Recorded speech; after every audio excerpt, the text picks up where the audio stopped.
نحمده ونصلي ونسلم على رسوله الكريم أما بعد. أعوذ بالله من الشيطان الرجيم. بسم الله الرحمن الرحيم. ولتكملوا العدة ولتكبروا الله على ما هداكم ولعلكم تشكرون. صدق الله العظيم. وقال رسول الله صلى الله عليه وسلم: إن لكل قوم عيد وهذا يوم عيدنا، أو كما قال رسول الله صلى الله عليه وسلم. وصلى الله تعالى على خير خلقه سيدنا محمد وبارك وسلم وبارك وسلم تسلیما کثیرا کثیرا. معزز بزرگوں اور عزیز نوجوان بھائیوں، اس خوشی کے موقع پر عالم اسلام میں جہاں جہاں آج عید منائی جا رہی ہے، سب کو میں اپنی طرف سے عید کی مبارکبادی پیش کرتا ہوں. اللہ سب کو مبارک فرمائے. آمین تو بولو بھائی. یقیناً آج خوشی کا دن ہے، کوئی غمزدہ نہیں ہے. ہر ایک کے چہرے پہ دیکھیے مسکراہٹیں ہیں. ہر کوئی چاہتا ہے کہ اللہ نے مجھے خوش رکھا ہے. دعا یہی ہے کہ اللہ آپ کو ہمیشہ خوش رکھے. تو یہ خوشیاں بانٹنے کے لیے اللہ نے دو عیدیں دی ہیں. ایک عید الفطر یعنی یہ عید، ایک عید الاضحیٰ، ایک بقر عید. یہ دونوں عیدیں وہ ہیں کہ ساری دنیا میں مسلمانوں کا بہت بڑا اجتماع ہوتا ہے. ایسا اجتماع دنیا میں کسی مذہب میں نہیں ہے. یہ اتحاد، ایک ہماری یکجہتی اور ہم سب کا مل کر ایک کھلے میدان میں آ کر، ایک زمین کے اوپر کھڑے ہو کر، کھلے میدان کے نیچے آسمان کو چھت مان کر اس رب کے حکم کو پورا کرنے کے لیے ہم سب یہاں آئے ہوئے ہیں. ساری دنیا کے مسلمان اپنے اپنے علاقے کی عیدگاہوں میں، میدانوں میں، جگہ جگہ پہنچے ہوئے ہیں. اب ایک سوال یہ ہے کہ ہماری مسجدیں بہت ساری تھی، ہر محلے میں مسجدیں تھی، عبادت گاہیں تھی. ان سب کو چھوڑ کر ہم یہاں کیوں آئے؟ سال پر ہم نے وہاں نمازیں پڑھی، تہجد پڑھی اور راتوں کی نوافل پڑھی، راتوں میں جاگ کر ہم نے عبادتیں کی. پھر سال بھر جہاں عبادت کی گئی وہاں چھوڑ کر ہم یہاں آئے کیوں؟ یہی تو بات سمجھنے کی ہے. رسول اللہ صلی اللہ علیہ وسلم کا معمول یہ تھا.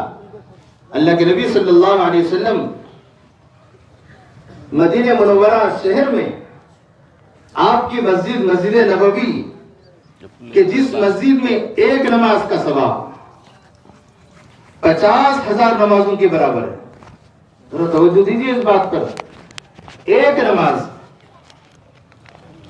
جس نماز پر 50,000 نمازیں پڑھنے کا ثواب ہے، اللہ کے نبی صلی اللہ علیہ وسلم اس مسجد کو چھوڑ کر میدان میں جاتے تھے.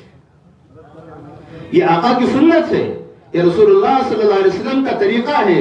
اس لیے نبی کی سنت پر مسلمان مر مٹتا ہے. نبی کی سنت کا دیوانہ مسلمان ہے. کچھ بھی ہو جائے، نبی کی سنت اس کے سامنے مٹائی جائے، مسلمان کبھی اس کو برداشت نہیں کر سکتا.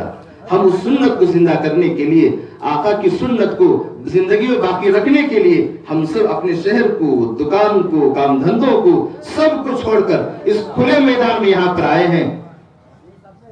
چندہ کر لو، آواز مت کرو، خاموشی سے کر لو. اللہ آپ کو جزائے خیر دے. دینے والے بھی خاموشی سے دے دو. جیب سے نکالو، رومال میں ڈال دو. بات کرے بغیر بھی آپ کی نوٹ وہاں پہنچ جائیں گے. تو رسول اللہ صلی اللہ علیہ وسلم کی جو سنت رہی ہے، وہ سنت یہی کہ آپ صلی اللہ علیہ وسلم عیدگاہ کے میدان میں جاتے تھے، وہاں جا کر عید کی نماز پڑھاتے تھے. صحابہ اکرام جیسی مقدس امت کے وہ افراد وہاں جا کے نماز پڑھتے تھے. ہم بھی اسی سنت کو زندہ کرنے کے لیے یہاں آئے ہیں، اور یہاں اللہ رب العزت فرشتوں کے ذریعے سے ہمارا استقبال کراتے ہیں. جیسے کوئی بڑا آدمی، اگر مان لیا جائے یہی MLA صاحب اگر کسی جگہ جاتے ہیں، یا کوئی بھی بڑا لیڈر آتا ہے، کوئی پڑھا لکھا یا کوئی بڑے مولانا بھی آتے ہیں، لوگ ان کے استقبال میں سب بنا کے کھڑے ہوتے ہیں. یا ان کی عزت، ان کا احترام ہوتا ہے. ایسی اللہ رب العزت ہمارا احترام کرتے ہیں کہ ہمارے گھروں سے لے کر عیدگاہ کے گیٹ تک فرشتوں کو انتظار میں کھڑاتے ہیں. فرشتوں کھڑے ہو جاؤ، میرے حبیب کے امت کے لوگ آئیں گے جنہوں نے مہینہ بھر روزہ رکھا، راتوں میں جاگ کر تراویح میں قرآن سنا، اپنی تھکان کے باوجود اللہ کے آگے وہ جھکتے رہے، راتوں میں شب قدر کی تلاش میں رات رات جاگ کر مجھے راضی کرتے رہے. وہ تھکے ہوئے لوگ ہیں، لہذا ان کے استقبال میں تم کھڑے رہو۔ فرشتے ہمارے استقبال میں کھڑے رہتے ہیں، کہتے ہیں مرحبا مرحبا، لوگو آؤ آؤ، لوگو آؤ۔ اللہ کی طرف سے جو انعام تم کو اس میدان میں بلا کے دیا جا رہا ہے، اللہ یہاں مجھے اور آپ کو بلایا ہے کچھ دینے کے لیے، کچھ دینے کے لیے۔ کیا دیں گے؟ مہینہ بھر ہم نے محنت کی ہے، روزے رکھے، تراویح پڑھی، قرآن کی تلاوت کی، سب کچھ کیا، آج اللہ یہاں مزدوری دیں گے۔ کیا مزدوری دیں گے؟ دو باتیں، ایک گناہ مٹا دیں گے، جتنے گناہ ہی اتنے نیکیاں لکھ دیں گے۔ اللہ اکبر، کتنی بڑی بات ہے۔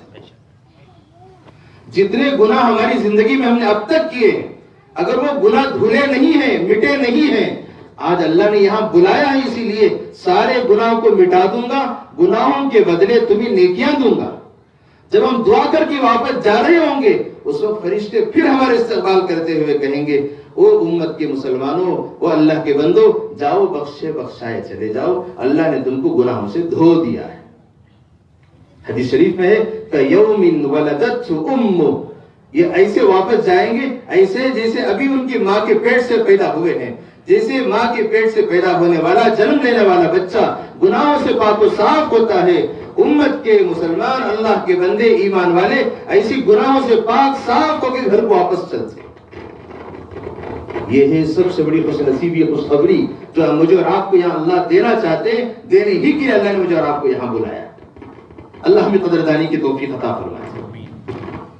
دوسری بات، اس پر اپنی بات ختم کروں گا۔ ایک تو تھا عید کا پیغام، ایک عید کی ایک نماز جس کو واجب کہتے ہیں، جو فرض کے بعد کا درجہ ہے، فرض نہیں ہے، فرض کے بعد کا درجہ ہے۔ اس واجب نماز کو پڑھنے کے لیے ہم نے دکانیں بند کی، گھر چھوڑا اور سب کام دھندوں کو چھوڑ کر اتنے دور 6-7 کلومیٹر دور آ کر اپنی سواریوں میں بھاگتے بھاگتے آئے ایک واجب نماز پڑھنے کے لیے، ایک واجب نماز کے لیے۔ اب ذرا آپ اندازہ لگائیے، آپ اپنے گھر کے پاس رہتے ہوئے، آپ کے دکانوں کے پاس رہتے ہوئے دن میں 5 دفعہ مؤذن پکارتا ہے فرض نماز کے لیے، واجب نماز کے لیے آپ اتنے دور سے آئے ہیں، اتنا مجاہدہ کرتے ہوئے آئے ہیں۔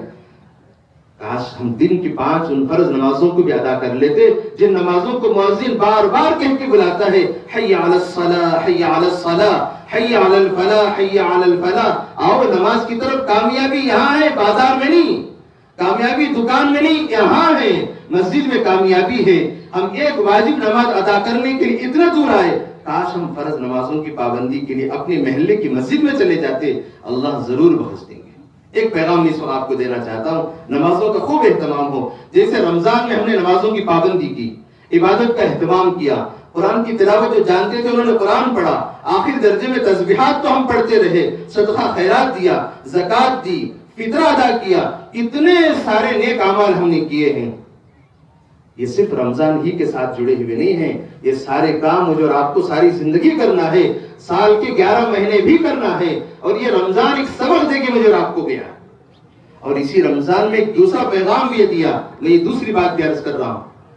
قرآن و حدیث کے خلاصے سے بات سمجھ میں آتی ہے کہ جس بندے کو صحت سلامتی اللہ نے دی ہے، سمجھ بوجھ دی ہے، اگر وہ اپنی زندگی کو گناہوں سے بچا لے اور اپنے آپ کو نیک بنا دے، جو بندہ گناہ کرنے کی طاقت رکھتے ہوئے، میں توجہ چاہتا ہوں اس پہ غور کیجئے، ان دو باتوں پہ، جو بندہ گناہ کرنے کی طاقت رکھتے ہوئے آنکھوں سے غلط دیکھ سکتا تھا، غلط نہ دیکھا، کانوں سے غلط سن سکتا تھا، اس نے کانوں سے غلط نہیں سنا، زبان سے دوسروں کی برائی کر سکتا تھا، دوسروں کی غیبت، چاڑی چغلی، دوسروں کی برائی سب کچھ کر سکتا تھا، لیکن اس نے نہ کیا۔ دل و دماغ سے غلط سوچ سکتا تھا کسی کے بارے میں، لیکن اس نے نہیں سوچا۔ اللہ رب العزت ایسا کرنے والے کو 4 انعامات دیں گے۔ کتنے؟ 4، یاد رکھیے ان باتوں کو۔ یہ میری بھی ضرورت ہے، آپ کی بھی ضرورت ہے، دنیا میں رہنے والے ہر ایمان والے کی ضرورت ہے، اور ہر انسان کی بھی ضرورت ہے۔ آگے بڑھ کے میں عرض کر رہا ہوں، ہر انسان کی بھی ضرورت ہے۔ ہر انسان کے پاس یہ 2 طاقتیں موجود ہیں، گناہ کرنے کی طاقت ہے، گناہ سے بچ گیا، نیک کام کر لیا۔ گناہ سے بچے گا تو اللہ 4 انعامات دیں گے، گناہ کر لے گا تو 4 نقصانات ہوں گے اس کے۔